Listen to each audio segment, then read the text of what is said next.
شكرا على الإبلاغ. سيتم حجب هذه الصورة تلقائيا عندما يتم الإبلاغ عنها من طرف عدة أشخاص. كلية الناظور.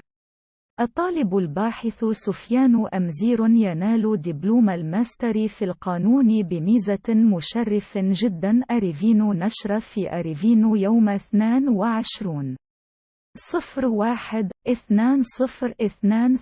ناقش الطالب الباحث سفيان أمزير يوم السبت 21 من يناير 2023 برحاب الكلية المتعددة التخصصات بالناظور رسالته لنيل دبلوم الماستر في قانون العقار والتعمير في موضوع تصدي محكمة النقد في الدعوى المدنية بين النص القانوني ومتطلبات تحقيق العدالة. دراسة مقارنة تحت إشراف الدكتور أحمد خرطة أستاذ التعليم العالي بالكلية المتعددة التخصصات بالناظور جامعة محمد الأول بوجدة. وشكلت لجنة المناقشة من السادة الأساتذة الأفاضل الدكتور أحمد خرطة أستاذ التعليم العالي بالكلية المتعددة التخصصات بالناظور، مشرفا ورئيسا الدكتور مصطفى الغشام الشعيبي أستاذ التعليم العالي مؤهل بالكلية المتعددة التخصصات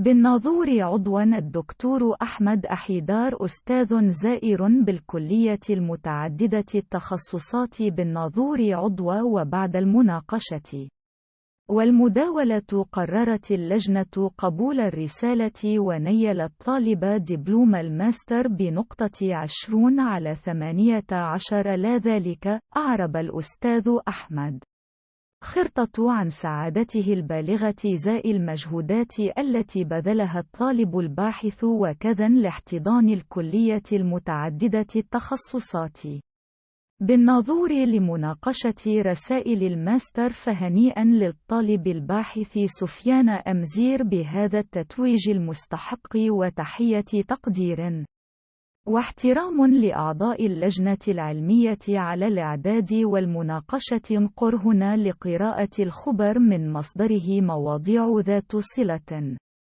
كلية الناظور. الطالبة الباحثة كوثر البعيري تنال دبلوم الماستر في القانون بميزة مشرف جدا. كلية الناظور.